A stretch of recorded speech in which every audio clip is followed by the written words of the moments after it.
Well, welcome back to Restore and 2nd Chronicles. In chapters 23 and 24, Athaliah, a wicked princess from the northern kingdom, is consolidating her control over the south after the death of her son.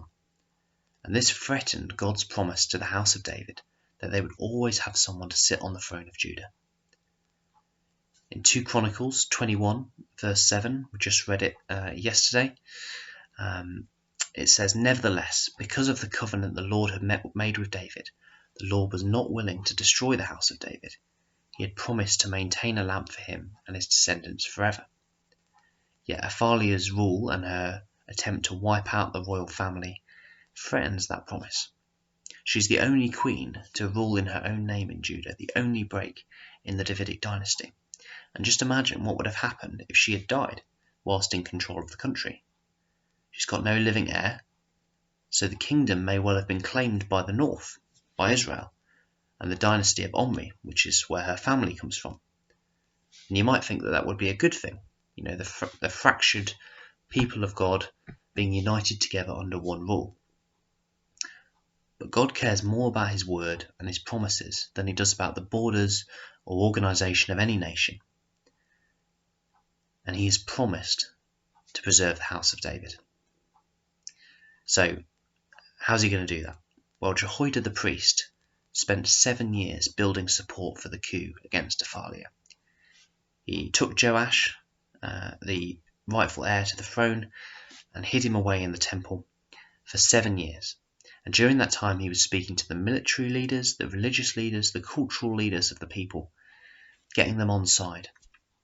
He took real risks, because Athaliah has shown how brutal she is willing to be to maintain her grip on power. There's no doubt he's risking his life here, as well as the lives of everyone he's speaking to. He's probably also spent the time training Joash in the ways of the Lord, helping to make him a better man than either his father or his grandfather were. His father, Ahaziah, had suffered from poor advisors, and Jehoiada clearly intends to stop that happening again. His tutelage seems to work well, because by the very next chapter, the king is rebuking his former guardian for the priest's lack of zeal in raising the funds required to repair the temple. So maybe it worked a little bit too well. We also have an episode where the coup is ready, and it's time for Jehoiada to show his strength, as that passage says. And the Levites form a royal guard for the king. And this is really reminiscent of Exodus 32. You might remember the episode with the golden calf. Moses comes down from Sinai to find the people worshipping this idol. And in despair, he just cries out, "Whoever is for the Lord, come to me." And all the Levites rally to him, strap a sword to their side, and they go through the camp, killing everyone worshipping the idol. Now there too was a moment where God's promises hung in the balance and drastic action was needed, and where the last best spark of hope needs protecting. Now in the case of Exodus, that was Moses and the law just given by God, and in this case it's the young King Joash, the sole remaining heir of the Davidic line. Both episodes end happily, with the idols destroyed, the golden calf melted down, and the Baals smashed. Now, our passage also records the end of Jehoiada's ministry, his death, and note that he's buried with the kings, which is an honour denied to many of the actual kings we've read about recently.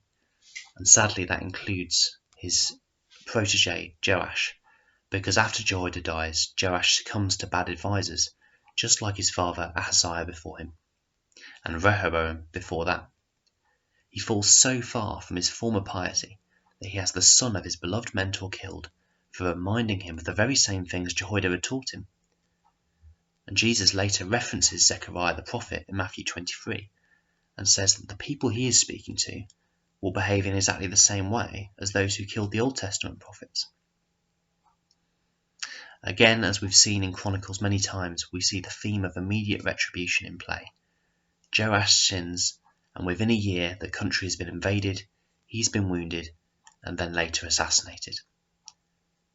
Now the chronicler leaves us in no doubt that behind these human events lies the swift judgment of God. But despite this bleak end to a really promising reign, Jehoiada's ministry has not been wasted, because the line of David is secure once again, and God's continuing salvific plan rolls on.